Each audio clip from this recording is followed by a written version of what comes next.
ética. Como é que nós podemos abordar isso dentro da nossa profissão, até dentro da nossa própria vida. Então, acho isso, sim, muito importante. Primeiramente, independente de conceitos técnicos, ou conceitos filosóficos, ou conceitos pessoais, eu gostaria de primeiro, assim, primeiro ver assim, a questão da pessoa, assim, da plateia mesmo. Cristiane, por gentileza, vê com o Leonardo, o que ele acha que é ético? Leonardo, aquele rapazinho jovem de apenas 21 anos de idade, já tem um blog fantástico sobre o tarô, é um dos nossos expoentes aqui que está nascendo, é o futuro do tarô. Obrigado pela... Isso que a Zoe mandou pegar leve com você, tá? Tá? Um beijo pra ela também. Diga. Eu acho que ética, acho não, tenho certeza. Ética parte principalmente do profissional de coração. Sabe, a pessoa tem que amar o que faz, eu acho. Eu acho É o que nós queremos, a sua opinião. Se está certo ou se está mal, vamos discutir depois. Eu acho que a pessoa tem que trabalhar em cima daquilo que gosta, principalmente. Não é porque dá dinheiro, tá? Porque dá dinheiro, não sei o quê. Vai com calma, porque não é bem assim também. Se você não for bom, vamos dizer assim, você também não ganha, né? Tem isso também. Mas não é só ser bom para ganhar. Eu acho que ética, a gente tem que trabalhar em cima daquilo que é o correto, vamos dizer assim, né? E a gente está buscando também ver o que é o correto. Muito bem, né? Queria agora saber da nossa querida, de uma pessoa que veio assim, lá do Equador, praticamente perto da linha do Equador, de Natal, Sônia Tavares.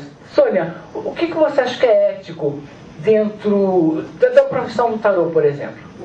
Bem, dentro do tarô eu acho que ético é você procurar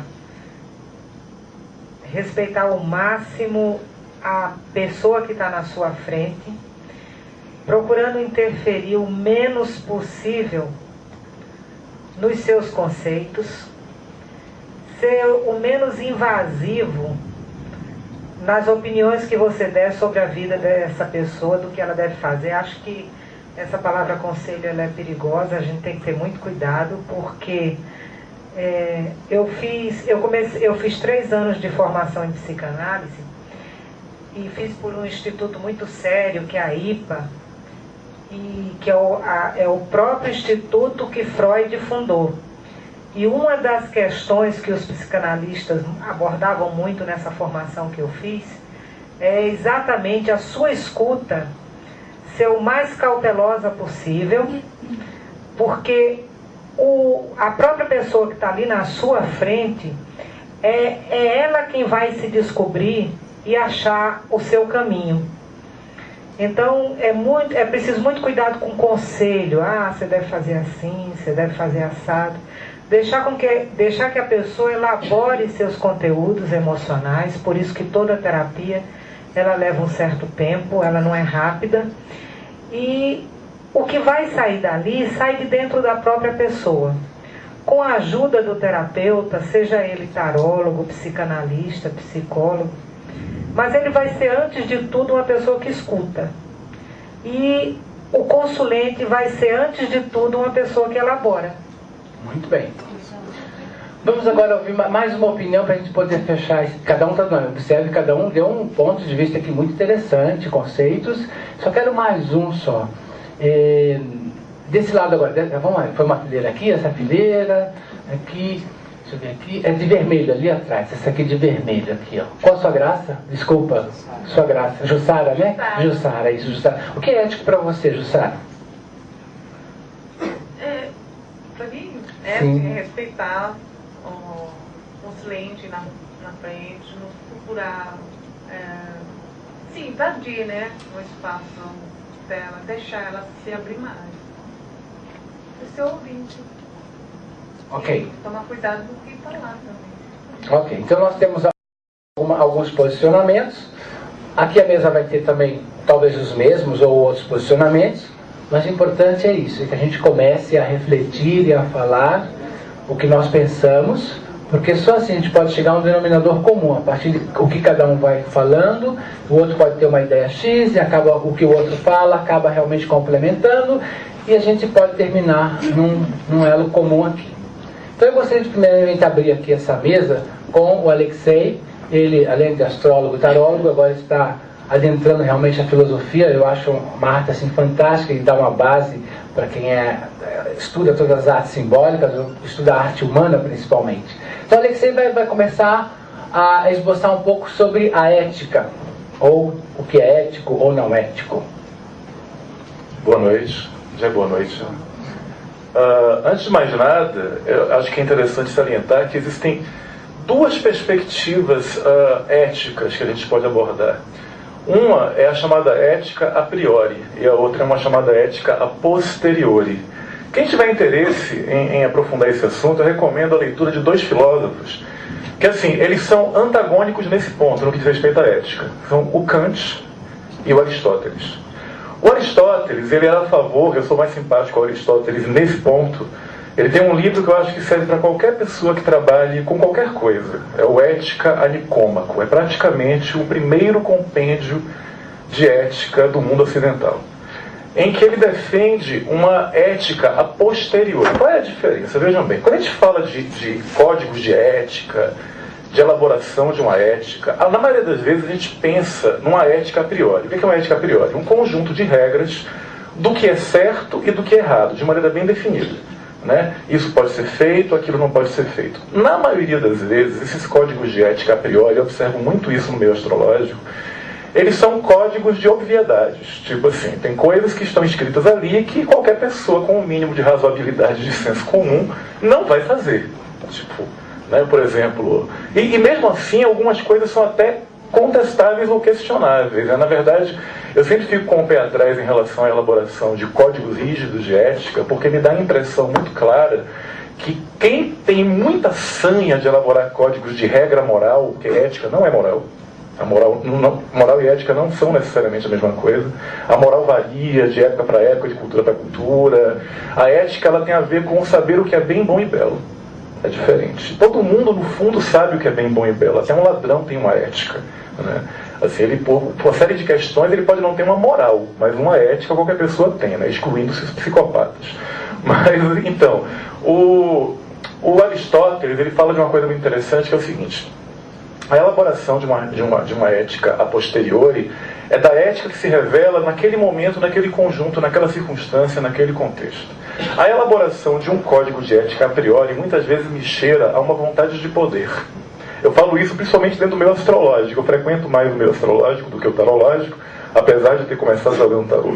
No meio astrológico, as pessoas mais obcecadas na elaboração de um código de ética que tem que ser divulgado em todos os lugares, tem que montar um sindicato para que todo mundo siga aquele código e diga amém para aquela cartilha, quase sempre a pessoa está sendo mobilizada por uma vontade de poder. Isso Schopenhauer explica muito bem, Nietzsche fala sobre isso também muitíssimo bem. Seria mais fácil, digamos, na verdade mais fácil não, seria mais difícil uma ética posteriori, mas Aristóteles propõe uma coisa o tempo inteiro no Ética Nicômaco. Cada caso é um caso. Cada caso é um caso. É mais difícil porque é mais fácil você elaborar alguma coisa anterior e você querer que todo mundo se paute naquela coisa. E Aristóteles, ele defende, você só pode falar em ética com exemplo. Falar em ética sem falar de exemplo real é falar no abstrato. É falar de coisas que são bonitas enquanto conceitos, mas na realidade elas não se revelam tão fáceis assim. Por isso que eu tive muita simpatia pela fala da colega de Natal, acho que também pela questão da psicanálise, né? A gente termina tendo um pensamento em comum. Para mim, a coisa mais ética possível é a escuta, né? Antes que o tarólogo, ou o astrólogo, ou qualquer coisaólogo se torne apenas uma espécie de estuprador psíquico, de alguém que não permite que o outro fale, e que utiliza o tarô como uma forma de impor a sua vontade e a sanha tirânica de comandar a vida alheia.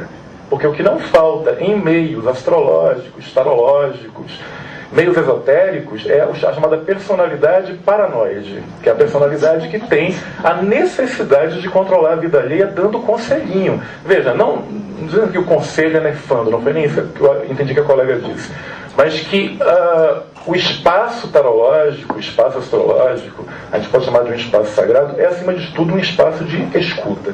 Para finalizar, eu falei de Aristóteles e da questão do exemplo. Eu tenho, assim, duas histórias que eu acho bárbaras para contar.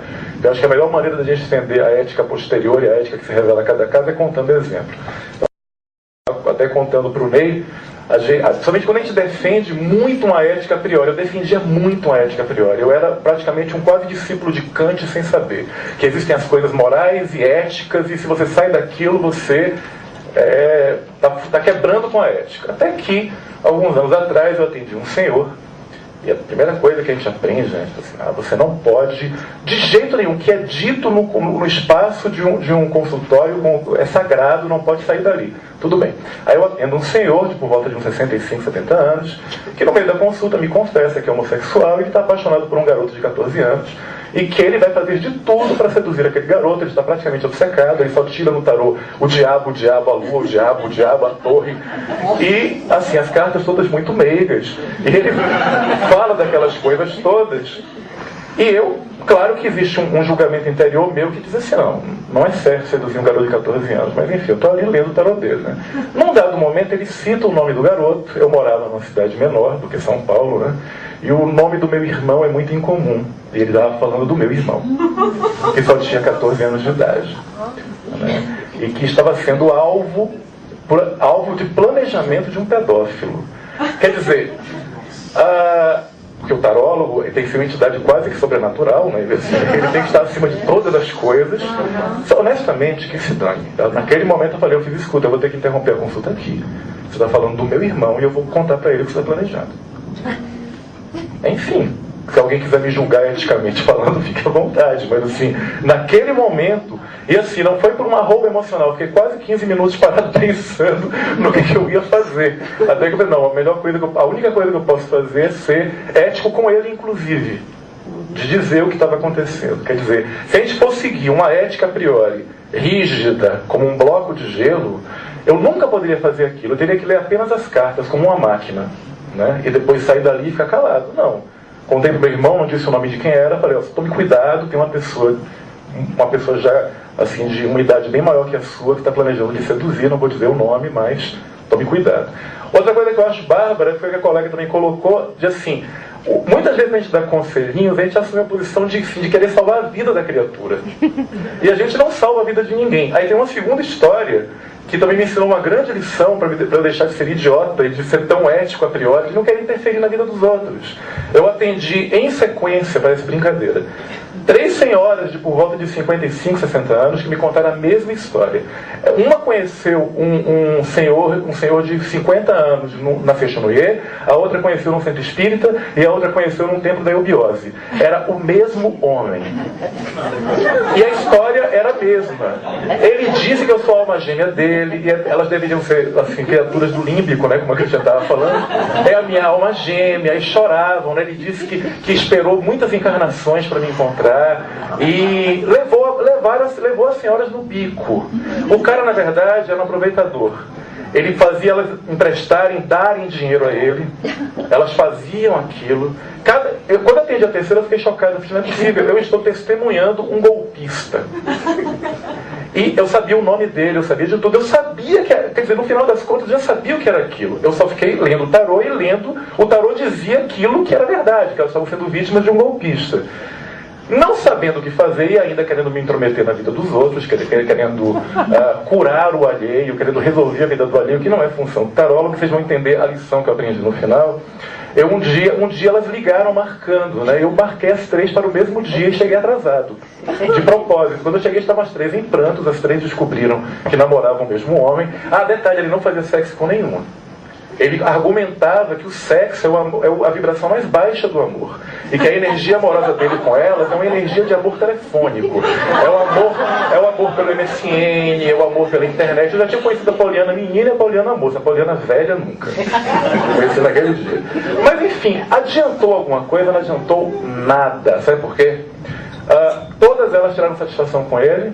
Ele enrolou todas as 3 e tudo continuou do mesmo jeito, ou seja, elas queriam ser enganadas. E quando uma pessoa quer ser enganada, você não pode e nem deve assumir uma postura de salvador, de guru, de Jesus Cristo, que vai abrir a cabeça da pessoa com uma machadada, porque se ela quer ser enganada, ela vai ser enganada enquanto ela quiser.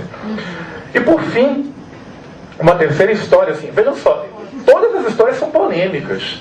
A gente poderia criar um debate aqui que o certo seria contar para elas. Alguém poderia criar um debate aqui dizendo que o certo seria não falar nada. Eu acho interessante que o debate ético é isso, é um debate. Não é um código rígido moral. Enquanto houver debate, enquanto houver contradição, enquanto houver a dialética, funciona. Por fim, envolvendo o próprio tarô na questão ética, essa eu acho que foi a melhor de todas, de que o tarô, ele é um sistema simbólico, né?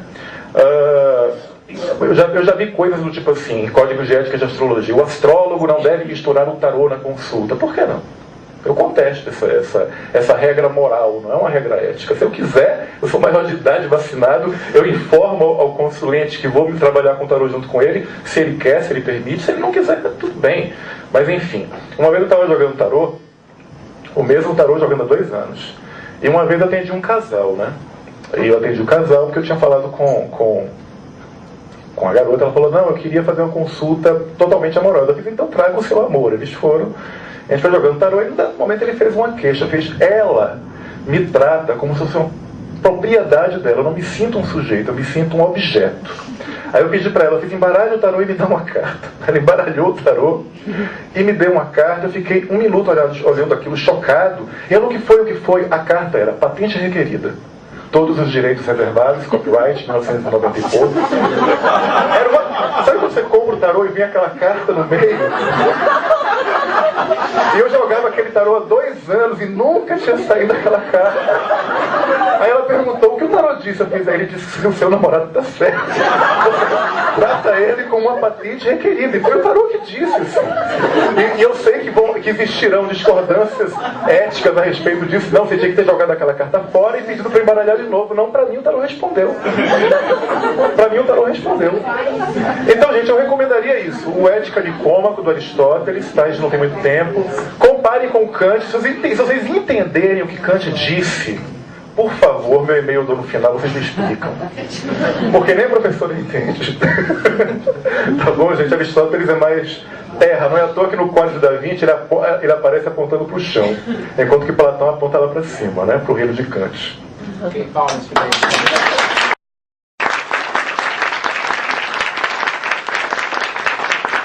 Aí, aproveitando essa questão do depoimento das 3 velhinhas, aconteceu algo idêntico comigo, com Arã, mas não foi as velhinhas não, tá?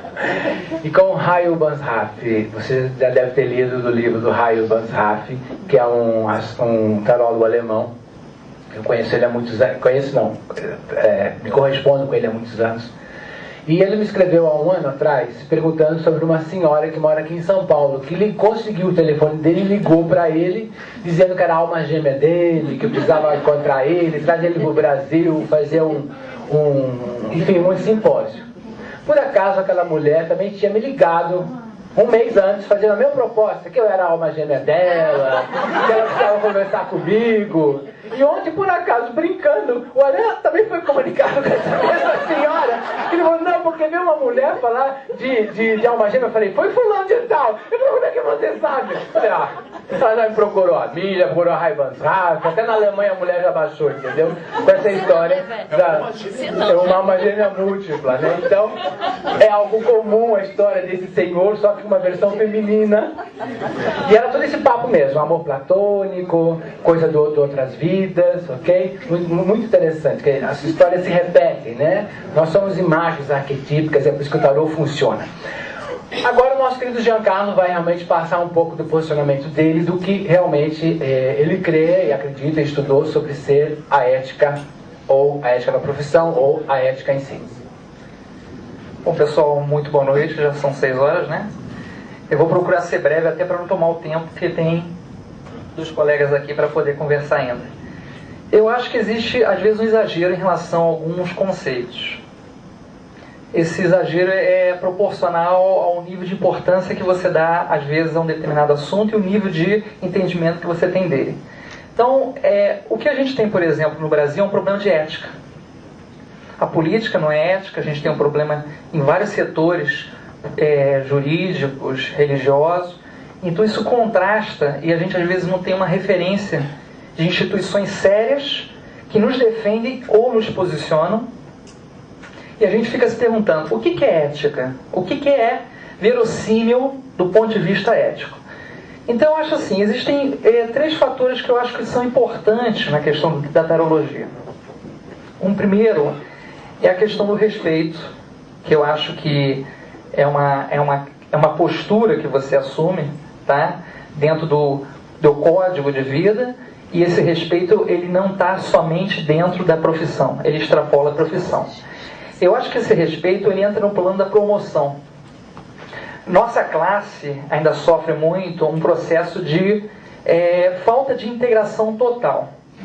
Nós somos muitos tarólogos, às vezes, a gente desconhece quem são os tarólogos do Brasil, e a gente se descobre, às vezes, num evento desse, tem a oportunidade de conversar, e falar, puxa, você também é tarólogo, né?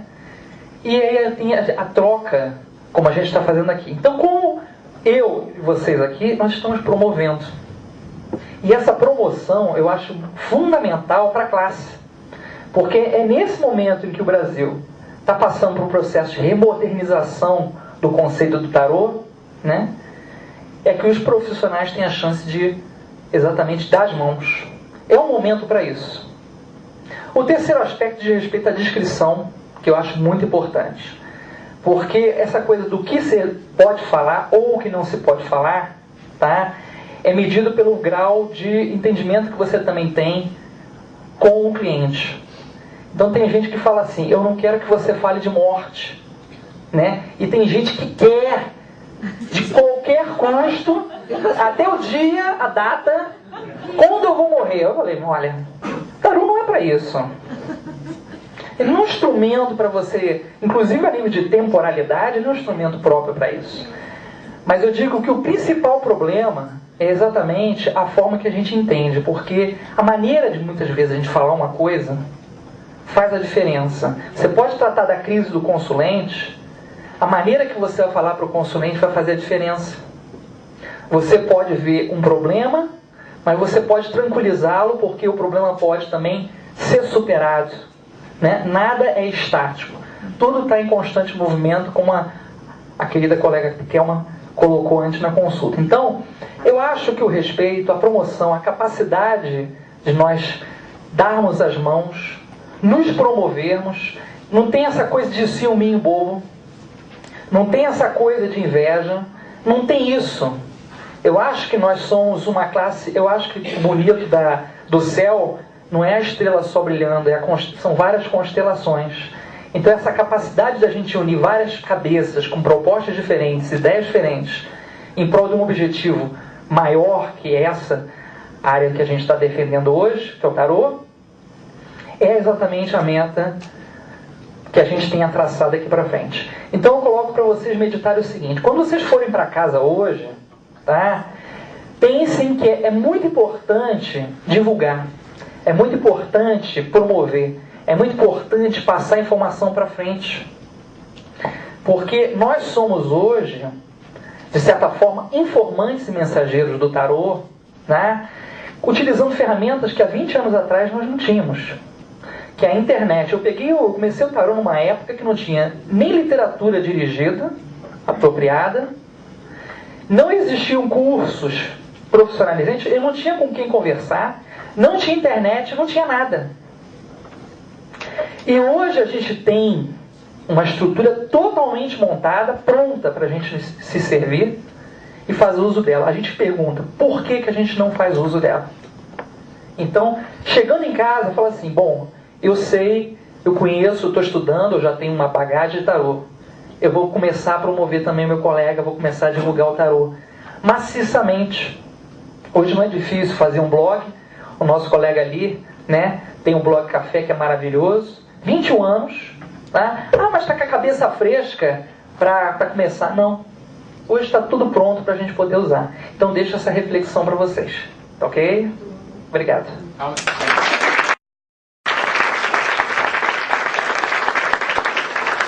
Essa é uma questão interessante, até que o Jean colocou, sobre alguns pontos do que pode ser ético ou não, nós, enquanto profissionais, nos posicionarmos. Eu acho que ainda não estamos prontos ou absolutamente prontos para criar nenhum código de ética entre os tarólogos. Isso é uma verdade. Por mais que nós desejamos isso, nós não estamos prontos para discutir sobre isso. Então o melhor caminho é exatamente essa questão da ética a posteriori, né? Como é que eu vou me posicionar no momento daquela situação, né? Ou já crio alguns aspectos, como o Jean colocou, é melhor não ir por esse caminho agora, vamos por outro caminho, porque isso nós temos que refletir. Porque talvez daqui a alguns anos, como ele mesmo colocou, e todos nós sabemos, eu também sou dessa geração, todos nós que estamos nessa mesa somos dessa geração, muito daqui de vocês é dessa geração, de que não havia cursos, não havia livros, não havia nada para nós aprendermos. Mas hoje tem um monte de livro, hoje estamos aqui num simpósio. Quem sabe daqui 5, 10 anos, possamos então sentar e falar, não, vamos criar um código de ética, que não seja tão rígido quanto um código, sei lá, de alguma outra profissão, mas que não seja, de repente, tão dúbio quanto em outras. Mas eu acho que no momento que a gente pode, por isso que eu falei que é histórico, a gente está plantando uma semente, para a gente pensar o que é ético ou não é ético, e a partir aí sim, da nossa cultura, do que achamos, para então, num segundo momento, partimos para um posicionamento mais claro. Sim, pois não? Só uma coisa assim, a respeito do código de ética, eu acho que é importante, quando ele for criado, se ele for criado, é que ele nasça de um desejo, de uma intenção genuína, e não da vontade de poder. Sim. Essa é a questão. Por isso que exatamente esse ponto foi um dos pontos que eu iniciei hoje, o simpósio, foi do seguinte: a minha preocupação com o tarô é com o tarô, não é comigo. Por isso que eu falei que eu não quero criar sindicato, isso está longe de mim. Falei, se alguém quiser criar grupo de discussão, ótimo, mas não me chame que eu não vou estar dentro, não quero administrar, não quero organizar, porque eu não quero assumir essa liderança. A minha intenção é escrever sobre o tarô, que vocês reflitam, a partir dali desenvolvam suas próprias ideias. Não quero seguidor, não quero ser guru de ninguém. Quer aceitar minhas ideias, aceite. Não quer aceitar, não aceite. Da mesma forma, faço os eventos, simpósios para vocês, não é para mim. Tá? Porque realmente a questão, eu falei, sem vocês não há simpósio. Então, ou seja, realmente o dia que isso surgir, tem que vir de vocês, da classe, de um grupo. Não eu falei, não, eu escrevi um código de ética, vocês vão aprovar ou não. Democraticamente, isso não é democracia. Eu já escrevi o código. Né? Então, ou seja, eu já impus alguma coisa tem nas entrelinhas e por detrás daquela história. Então, por isso que eu não tenho proposta nenhuma para vocês. Eu fui bem claro desde o início.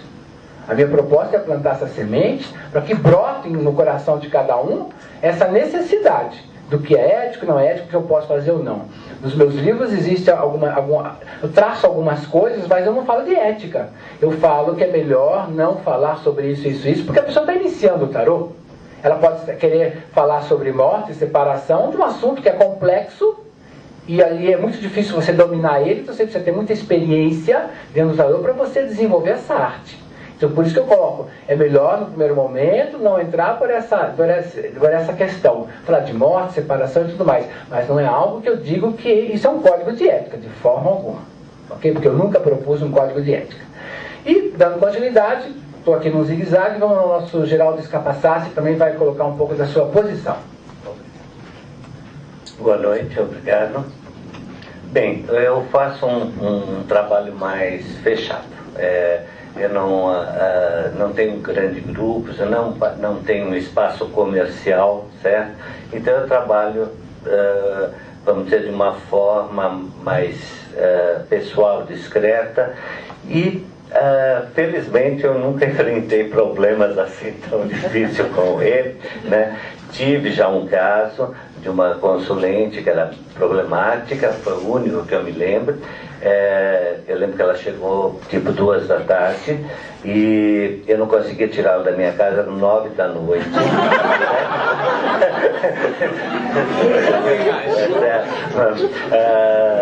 Aí foi uma situação confusa, porque estava envolvida praticamente um assédio, certo? Mas esse foi o único caso assim que eu me lembro. Então, até a partir desse aprendizado, isso eu já fazia antes, né? A minha postura é a seguinte: eu tento primeiro, eu não atendo ninguém que não tenha referência. Isso eu não tenho o menor interesse em atender. Então a pessoa tem que vir indicada por alguém, né? E nessa conversa eu procuro deixar bem claro o que eu tenho a oferecer e eu quero saber o que ela está buscando, né? Então, se a pessoa está nessa busca dessa coisa mística ou procurando a fada madrinha, como eu costumo dizer, eu digo, olha, você está no lugar errado, você não vai ficar satisfeita. Meu trabalho é de um aconselhamento, é uma coisa assim, eu não vou resolver problema nenhum seu, né? Você que vai ter que resolver. Então eu procuro, o que eu tento fazer é deixar bem claro, vamos dizer, o que ela pode receber e o que eu tenho condição de oferecer, certo?